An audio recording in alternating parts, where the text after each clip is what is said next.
사순절 십자가 일신념 31번째 날입니다. 다 함께 찬송가 312장 너 하나님께 이끌리어 찬송하시겠습니다. 너 하나님께 이끌리어 일평생 주만 바라면 너 어려울 때 힘주시고 언제나 지켜주시리.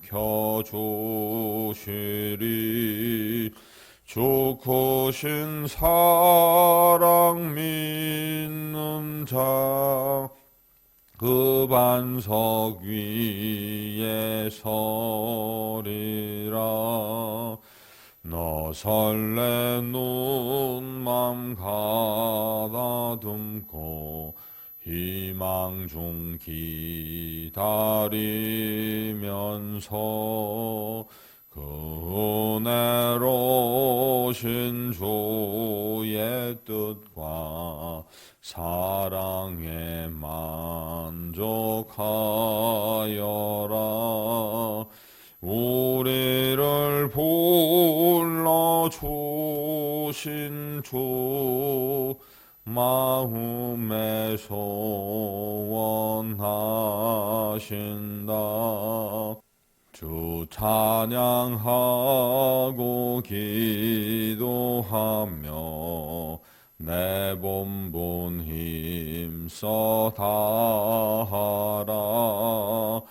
주 약속하신 모든 은혜 내게서 이루어지리라. 참되고 의지하는 자 주께서 기억하시리.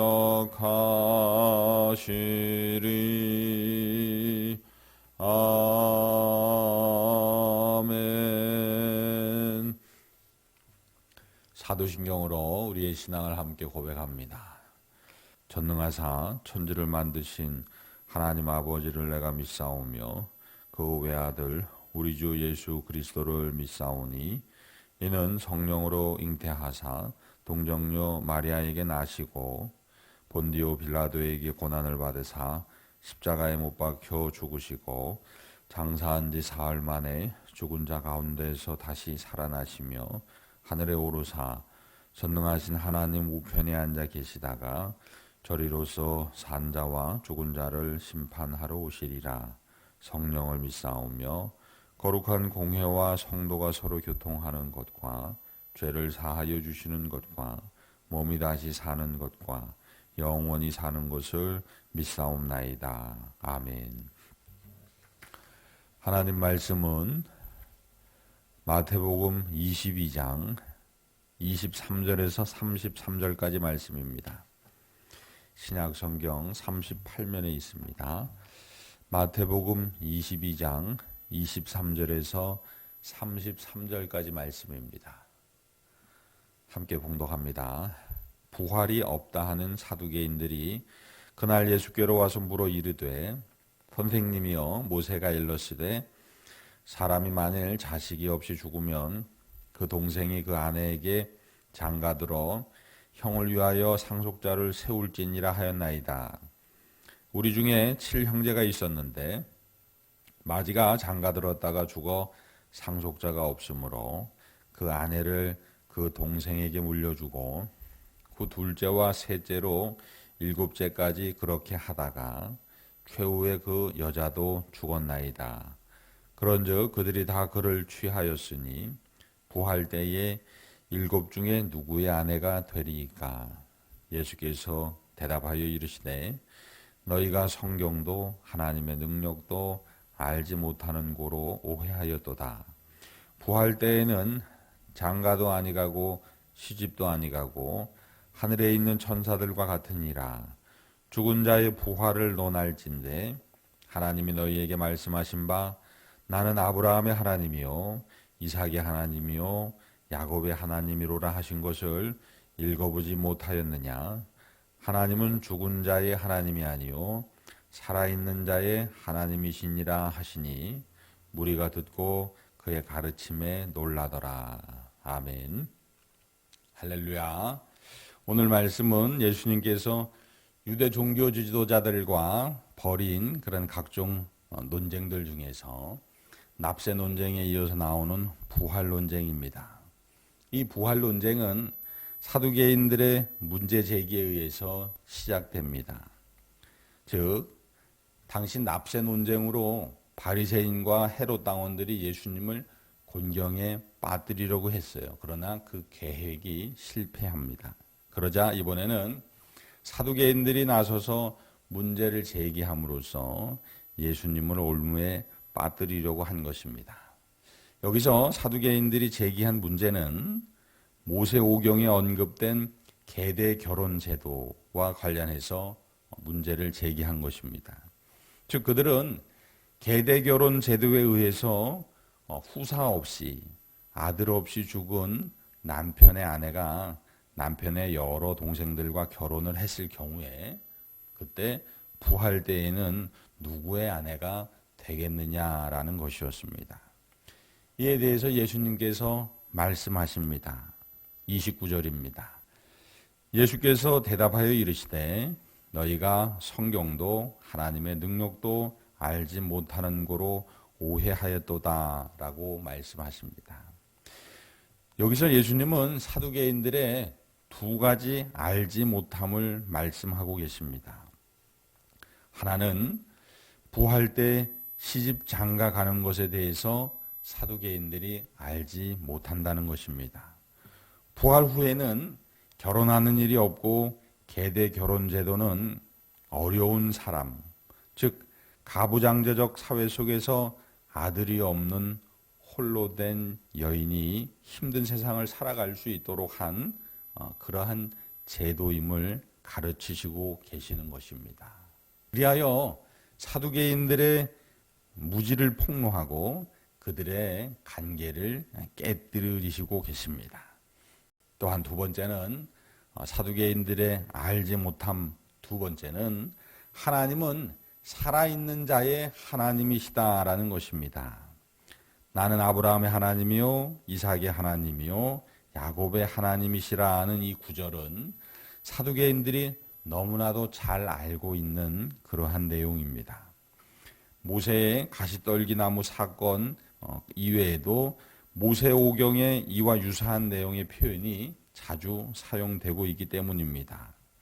예수님은 바로 그들에게 매우 익숙한 성경 구절로서 그들이 부정하고 있는 부활에 대해서 가르쳐주고 계신 것입니다. 즉 아브라함과 이삭과 야곱 등 과거에 죽은 사람들은 사람들의 입장에서 보았을 때에는 죽은 상태이지만 그러나 하나님 아버지의 입장에서는 살아있는 상태라는 것입니다. 따라서 아브라함과 이삭과 야곱은 죽은 자들이 아니라 현재 하나님이 주신 영생을 누리면서 그분과 교제하고 있는 부활한 자들임을 예수님께서 말씀하고 계시는 겁니다. 살아있는 자의 하나님이시니라 라는 말이 바로 그러한 의미인 것입니다. 그래서 이 사두개인들의 무지, 부활에 대한 무지를 그대로 그들이 잘 알고 있는 구절로서 예수님께서 가르쳐주고 계시고 그들이 부정하는 부활 사실을 인정할 수밖에 없도록 그렇게 말씀하고 계시는 장면입니다. 사랑하는 성도 여러분, 혹시 저와 여러분의 삶의 모습이 때로 사두개인들의 두 가지 모습을 가지고 있지 않은지 살펴봐야 합니다. 이 사순절을 우리가 말씀으로 신앙으로 보내고 있는 것은 사두개인과 같은 무지, 첫 번째 무지, 두 번째 무지들, 그러한 무지들을 회파하기 위해서 있는 것입니다.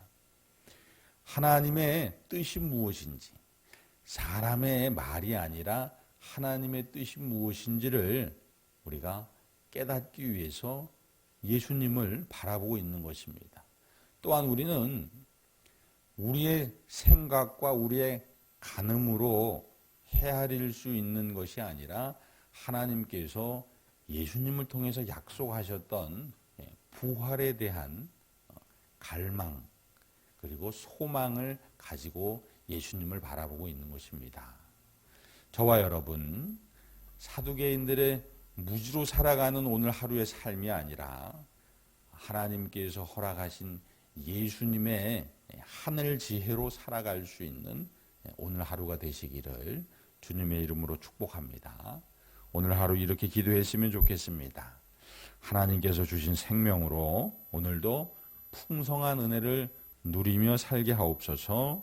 또한 하나님 안에서 참된 생명, 곧 부활 생명을 누리며 살게 하옵소서라고 기도하며 오늘 하루 승리하시기를 주님의 이름으로 축원합니다. 기도하시겠습니다. 거룩하신 하나님 아버지, 오늘 이 시간 하나님 아버지 앞에 무릎 꿇습니다. 우리의 무지함들이 내려지게 하시고 비워지게 하시고 예수님의 입술을 통해 선포되신 하나님의 말씀이 우리의 마음속에 담겨지게 하여 주옵소서. 그리하여 편견과 선입견으로 살아가는 인생이 아니라 하나님의 기록된 말씀, 하나님께서 보내주신 말씀이신 예수님, 그 뜻을 따라 살아갈 수 있는 오늘 하루 되게 하여 주시옵소서. 오늘도 연약합니다. 그래서 주님을 품습니다. 오셔서 좌정하시고 부활의 능력으로 동행하여 주시옵소서. 다음 교우들 1터에서 3터에서 하나님의 전능으로 은혜 베풀어 주시옵소서. 기도를 쉬지 않게 하시고 찬송이 입가에 늘 머물게 하여 주시사 어떤 상황 속에서도 하나님의 힘으로 승리해 갈 수 있는 복된 하루 되게 하옵소서. 다음의 교우들과 그 사랑하는 가족들 오늘도 안전과 건강으로 지켜주시사 찬송 받아주시기를 간절히 소망하며 우리 구주 예수 그리스도의 이름으로 기도드립니다. 아멘. 하늘에 계신 우리 아버지여, 이름이 거룩히 여김을 받으시오며 나라가 임하시오며 뜻이 하늘에서 이루어진 것 같이 땅에서도 이루어지이다. 오늘 우리에게 일용할 양식을 주시옵고 우리가 우리에게 죄 지은 자를 사하여 준 것 같이 우리 죄를 사하여 주시옵고 우리를 시험에 들게 하지 마시옵고 다만 악에서 구하시옵소서. 나라와 권세와 영광이 아버지께 영원히 있사옵나이다. 아멘.